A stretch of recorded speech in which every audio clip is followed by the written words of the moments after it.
What's up, you guys? Welcome back to my channel. So today I'm going to be showing you guys my drugstore foundation routine. This is like a full coverage, probably not an everyday look for a lot of people, but I mean, I would personally wear this on a regular basis. But yeah, I'm going to show you how I do my like bronzing, my concealing, baking, foundation, all that. Yeah, all the products that I use today are from the drugstore, so you can find them at your local Target, Walmart, CVS, Walgreens. I feel like I haven't done like a drugstore video in a while, so I was like, let me sit down and film another drugstore video. I know you guys love these videos, and I personally love these videos because who doesn't love a good drugstore beat? If you are not subscribed to my channel yet, make sure to subscribe before you head out. That way you don't miss out on any future videos that I upload. I upload makeup tutorials, lifestyle videos, beauty, hair, all that stuff. So if you like that stuff, make sure to subscribe.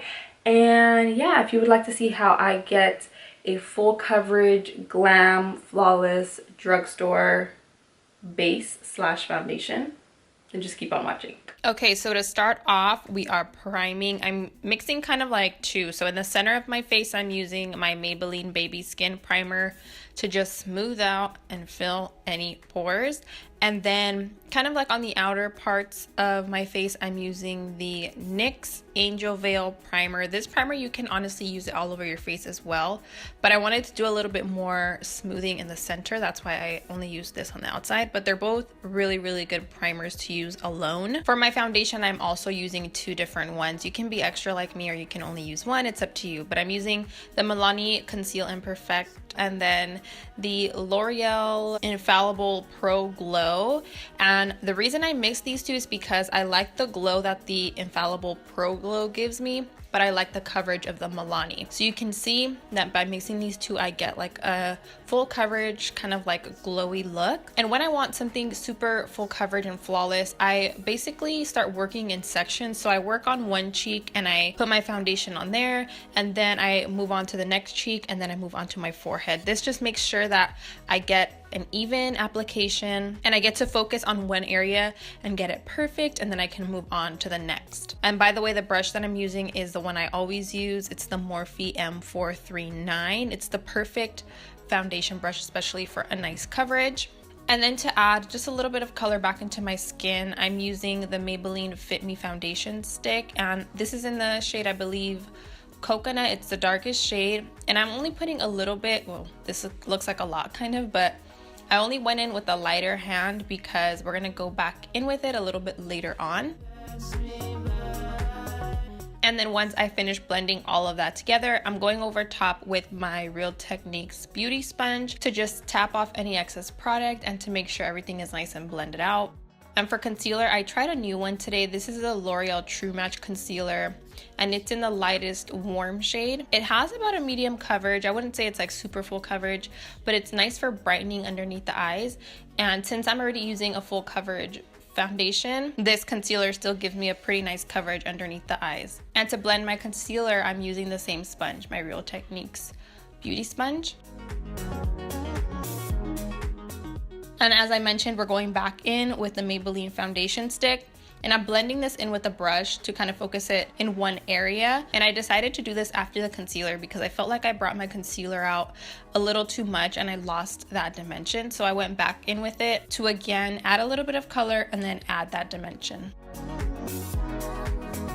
For setting and baking underneath the eyes, I'm using the Coty Airspun Loose Face Powder. I have mine in the extra coverage translucent, and I kind of bake, I leave it on there for like, honestly, about 10 seconds or so, and then I blend it back into my skin. I feel like I get the best finish when I do this instead of just leaving it on there for like a few minutes. If I put it on for a little bit and then I blend it into my skin, I feel like it looks a lot more flawless and it doesn't look as dry.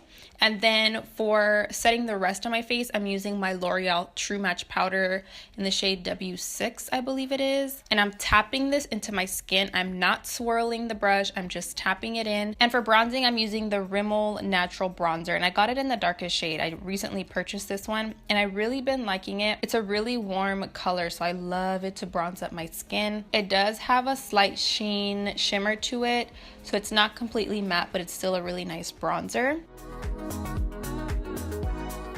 And then for highlighting, I finally got to try out the e.l.f. Baked highlighters. I did have to kind of scratch off like the first layer to get the pigment that I wanted, but this highlight is so pretty and it's only $3.